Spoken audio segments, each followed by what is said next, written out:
கதையா?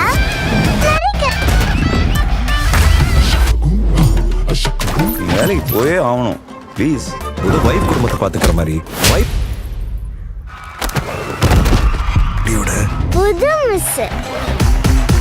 ഇനി മമ്മി ഞാനേ വരൂ. வீட்டை திறந்து போட்டு தூங்காதீங்க, நாய் உள்ள வந்துரும். எனக்கு ஆய வேலை பார்க்கறதுக்கு அரசியலோட ப்ளீஸ் பா. Second round start. Quite exciting. एक पति जो अपनी पत्नी के सपनों के लिए घर संभालने को तैयार है, सुनने में परफेक्ट हस्बैंड लगता है ना? लेकिन गाटा कुश्ती 2 का असली खेल इस बार सिर्फ रेसलिंग रिंग में नहीं, बल्कि पति पत्नी के रिश्ते के अंदर शुरू होता है। और यही फिल्म एक दिलचस्प सवाल पूछती है, जब पति पत्नी दोनों अपनी जगह खुद को सही समझ रहे हों, तो आखिर गलत कौन है? तो क्या गाटा कुश्ती 2 एक पैसा वसूल फैमिली एंटरटेनर है, या कहानी इस बार कमजोर पड़ गई? चलिए बिना बड़े स्पॉयलर्स के बात करते हैं। फिल्म में वीरा और कीर्ति अब जिंदगी के अगले पड़ाव पर हैं। वीरा अपनी पत्नी के रेसलिंग करियर को सपोर्ट करते हुए घर की जिम्मेदारियां संभाल रहा है, लेकिन अब दोनों के रिश्ते में सिर्फ पति पत्नी वाला कॉन्फ्लिक्ट नहीं है, उनकी बेटी और पेरेंटिंग भी कहानी का बड़ा हिस्सा बन चुके हैं। बेटी को लेकर दोनों की अलग सोच, परिवार और समाज का प्रेशर और छोटी छोटी मिसअंडरस्टैंडिंग्स धीरे धीरे इनके रिश्ते को मुश्किल बनाना शुरू कर देती हैं।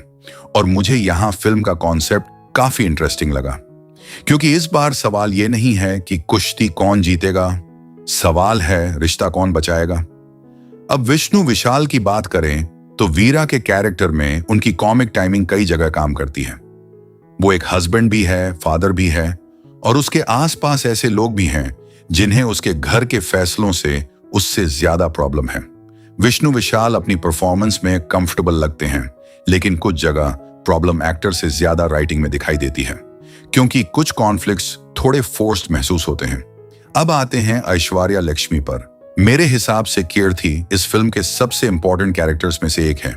उसके पास करियर है, फैमिली है, बेटी है और अपनी खुद की आइडेंटिटी भी है।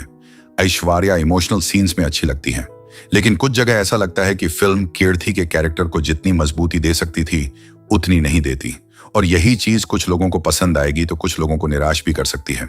अब कॉमेडी की बात करें तो फिल्म में कई हल्के फुल्के मोमेंट्स हैं, कुछ सिचुएशन सच में हंसाती हैं और विष्णु विशाल की टाइमिंग भी काम आती है, लेकिन हर जोक हिट नहीं करता। कुछ कॉमेडी सीन्स जरूरत से ज्यादा लंबे महसूस होते हैं और यही फिल्म की लंबी रन टाइम महसूस होने लगती है। लेकिन मेरी सबसे बड़ी शिकायत रेसलिंग को लेकर है। भाई नाम गट्टा कुश्ती 2 है तो नेचुरली रेसलिंग से एक्सपेक्टेशंस रहेंगी। रेसलिंग फिल्म में है, लेकिन इस बार कहानी का मेन फोकस फैमिली, मैरिज और पेरेंटिंग ड्रामा पर ज्यादा है। इसलिए अगर आप इसे प्योर स्पोर्ट्स मूवी समझकर देखने जा रहे हो तो एक्सपेक्टेशंस थोड़ी कंट्रोल करके जाना। फिल्म में बेटी वाला एंगल कहानी को इमोशनल बनाने में मदद करता है, क्योंकि अब वीरा और कीर्ति के डिसीजंस का असर सिर्फ उन दोनों पर नहीं पड़ता, उनकी बेटी पर भी पड़ता है, और यही फिल्म कुछ अच्छे इमोशनल मोमेंट्स निकालती है। लेकिन गट्टा कुश्ती 2 की सबसे बड़ी प्रॉब्लम मेरे हिसाब से इसका कॉन्सेप्ट नहीं, एग्जीक्यूशन है।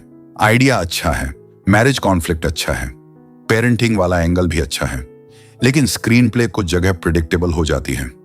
कई बार आपको पहले ही अंदाजा लगने लगता है कि अब मिसअंडरस्टैंडिंग होगी, फिर इमोशनल सीन आएगा और उसके बाद कहानी किस डायरेक्शन में जाएगी। अगर एडिटिंग थोड़ी टाइट होती और स्क्रीन प्ले ज्यादा शार्प होती तो यही फिल्म और ज्यादा असरदार बन सकती थी। अब सबसे बड़ा सवाल, गाटा कुश्ती 2 देखें या स्किप करें? अगर आपको फैमिली कॉमेडी पसंद है, विष्णु विशाल और ऐश्वर्या लक्ष्मी की केमिस्ट्री पसंद है और एक हल्की फुल्की इमोशनल एंटरटेनर देखना चाहते हैं तो गाटा कुश्ती 2 एक बार देखी जा सकती है। कॉमेडी कुछ जगह अच्छी है, परफॉर्मेंसेस अच्छे हैं और इमोशंस भी कुछ सीन्स में काम करते हैं, लेकिन लंबी run time, predictable screen play और रेसलिंग का कम इस्तेमाल फिल्म को पीछे खींचता है। मेरी तरफ से गट्टा कुश्ती 2 को मिलेंगे 5 में से 3 स्टार्स। अब आप बताओ, गट्टा कुश्ती 2 आपको कैसी लगी, हिट या मिस? और आप इसे 5 में से कितनी रेटिंग देंगे? कमेंट में जरूर बताना। मिलते हैं अगली मूवी रिव्यू में।